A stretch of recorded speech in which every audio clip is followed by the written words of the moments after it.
देखो आज हम त्रिभुज की बात करेंगे। बेसिकली त्रिभुज है ना चार प्रकार के होते हैं। मतलब क्षेत्रमिति में अगर बात करें 2D में त्रिभुज की, तो त्रिभुज चार प्रकार के होते हैं। अगर जियोमेट्री मिला लेंगे उसमें तो ज्यादा भी होते हैं, लेकिन क्षेत्रमिति में चार प्रकार के होते हैं। एक चार प्रकार के होते हैं। पहला होता है समकोण त्रिभुज, और दूसरा होता है समबाहु त्रिभुज, तीसरा होता है समद्विबाहु त्रिभुज, और एक होता है विषमबाहु त्रिभुज।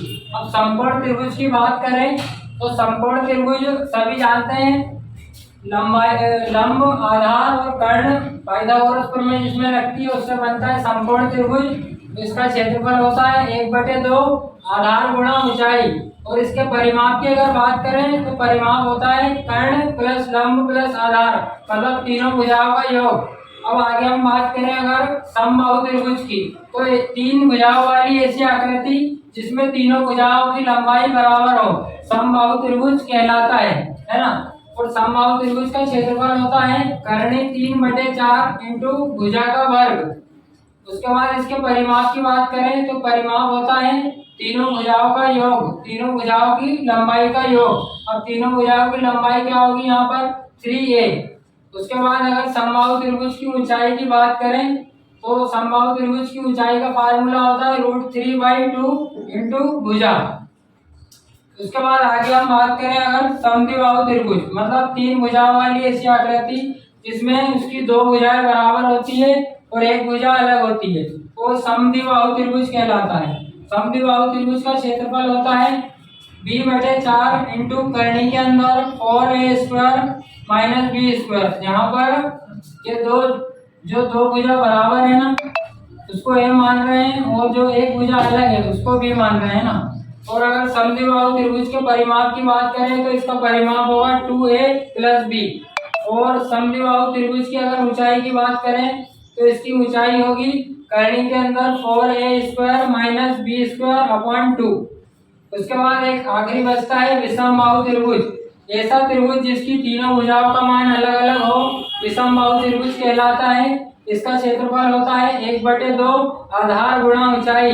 अगर विषमबाहु त्रिभुज में ऊंचाई दी हो तो ये वाला फार्मूला लगेगा 1/2 आधार गुणा ऊंचाई, और अगर तीनों भुजाओं का मान दिया हो तो ये फार्मूला लगेगा 2 गुणित कर्णी के अंदर s minus a s minus b s minus c, और इसका परिमाप होगा a + b + c।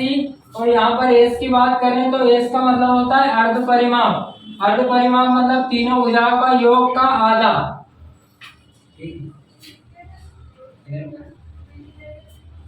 अब इधर अगर हम बात करें चतुर्भुज की, तो वैसे तो चतुर्भुज 5 प्रकार के होते हैं। आयत भी चतुर्भुज होता है, वर्ग भी चतुर्भुज होता है, लेकिन यहाँ पर समांतर चतुर्भुज, समचतुर्भुज और समलंब चतुर्भुज की बात करेंगे हम।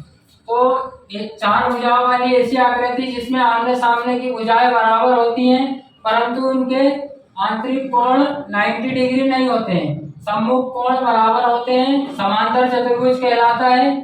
समांतर चतुर्भुज का क्षेत्रफल होता है आधार गुणा ऊंचाई, और अगर भुजाओं का मान दिया है, समांतर बराबर भुजाओं का मान दिया है और विकर्ण का मान दिया है समांतर चतुर्भुज में, तो उसके लिए फार्मूला रहेगा 2 गुणा कर्णी के अंदर s minus a s minus b s minus c, और समांतर चतुर्भुज का परिमाप होगा 2 कोष्ठक के अंदर l + b, मतलब 2 गुणा लंबाई धन चौड़ाई। उसके बाद आगे अगर हम बात करें समचतुर्भुज की, तो ये समचतुर्भुज ऐसी आकृति है जो वर्ग से बनती है। वर्ग में क्या होता है, चारों कोण 90 डिग्री होते हैं, और समचतुर्भुज में कोण 90 डिग्री नहीं होते हैं। तो इसमें जो विकर्ण होते हैं, वर्ग समचतुर्भुज के दो विकर्ण होते हैं, वो एक दूसरे को 90 डिग्री पे समद्विभाजित करते हैं। ठीक है, इसका क्षेत्रफल होगा 1/2 d1 इंटू d2। d1 मतलब यहाँ पर एक पहला विकर्ण और d2 मतलब दूसरा विकर्ण बताया गया है। उसके बाद इसका परिमाप होगा 4a, मतलब 4 गुणित भुजा। उसके बाद समलंब चतुर्भुज की बात करें तो दो समांतर भुजाओं से बनने वाली ऐसी चार भुजाओं वाली ऐसी आकृति जिसमें दो भुजाएं समांतर होती है, परस्पर समांतर होती है, समलंब चतुर्भुज कहलाता है। और समलंब चतुर्भुज का क्षेत्रफल होता है 1/2 समांतर भुजाओं का योग, मतलब जो दो भुजाएं समांतर है उनका योग गुणा ऊंचाई। उसके बाद इसका परिमाप होता है चारों भुजाओं का योग a + b + c + d।